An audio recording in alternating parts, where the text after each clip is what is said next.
Hello dan hai, saya Muhammad Wong. So, untuk MJKers, di tangan saya hari ini ada sebuah mechanical keyboard daripada Aegis. Jadi ini model terbaru mereka, K685T.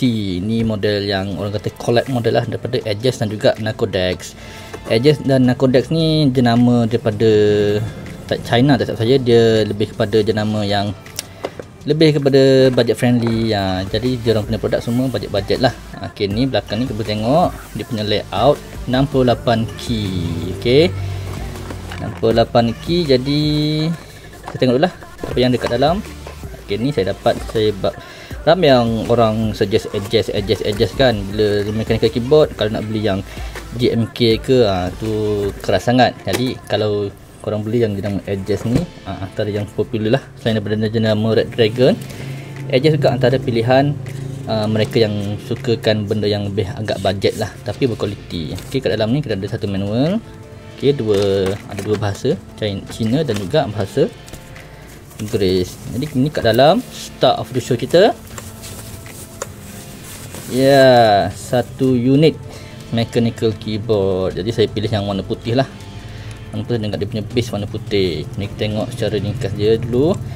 Apa yang menariknya dengan K685T yang terbaru daripada Aegis ni, dia ada 3 mode sambungan. Jadi korang boleh pilih sama ada nak USB-C ataupun guna dongle ataupun Bluetooth. Bluetooth ni korang boleh save 3 device.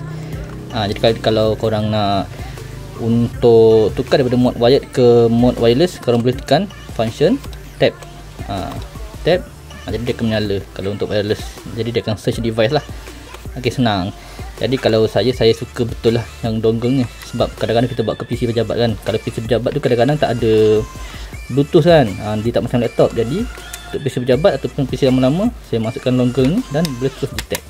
Okey, kita letak tepi dulu. Tengok apa dalam kotak dia, apa yang dia bagi. Okey, nice. Dia bagi satu kabel USB-C ke USB-A. Oh, saya dah tutup lagi. Bagus. Nampak dia orang care dengan pengguna. Okey, satu keycap pula dan juga satu switch pula. Wow, switch pula. Apa maksudnya? Maksudnya kita punya keyboard hari ni pun ada support hot switch. Lagi tanpa membuang masa, kita tengok dulu.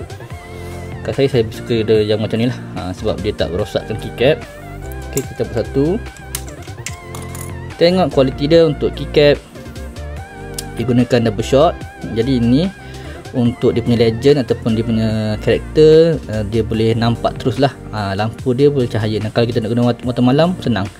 Dan juga untuk satu karakter ekstra dia, yang ni dia macam laser engrave tak silap saya. Sebab kalau kita pegang tu rasa macam ada texture kan. Sama lah macam ni. Yang ni satu dengan tanah seru ni kita nampak cahaya dia.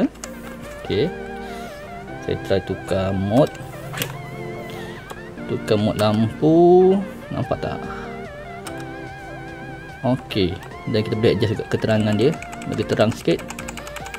Okey, ni LED dia north facing kan. Okey, nampak tak? Yang satu dengan ni dia nampak cahaya see through. Yang F1 ni, karakter tambahan kat bawah dia ni, dia pakai macam laser engrave. Dia ukir dengan laser. Kalau kita pegang ni, dia rasa macam ada texture lah. Dia macam ada timbul sikit. Ini keycap dia tengok tebal juga. Saya rasa mungkin dia pakai PBT ke ABS, saya tak pasti. Tapi ni stem dia ni tambah. Jadi kalau korang nak pakai stem yang jenama lain pun tak ada masalah lah. Dia support juga yang cherry type ataupun korang pakai jenama lain macam apa tu lah, Gateron ke. So dia okey je. Kita tengok ke bawah lagi. Ni saya pilih brown switch. Jadi kita cuba cabut brown switch. Tengok switch dia macam mana. Okey, tu dia. Ni dia hot swap. Jadi korang boleh pilih lah. Kalau korang tak suka yang ni, korang boleh tukar yang switch yang mana lain ke, ataupun switch jenama lain ke. Dia support 5 pin hot swap lah, 5 pin hot swap.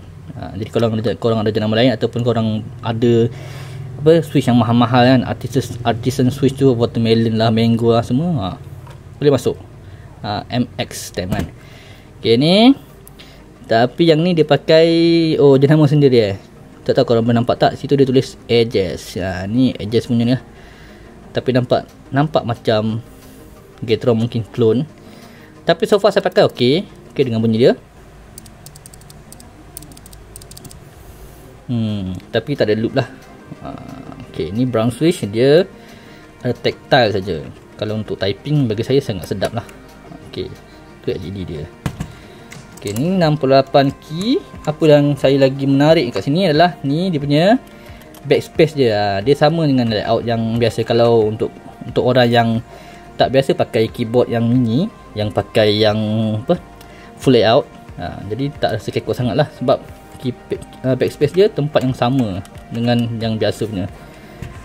Kalau contohnya yang kalau korang ada keyboard yang 68 key yang lain, contohnya sekejap saya cari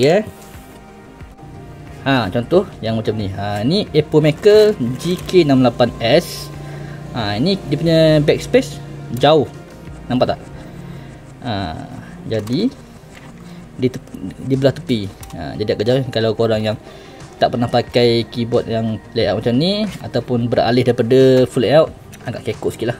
Tapi dengan edges ni tak ada masalah. Okey.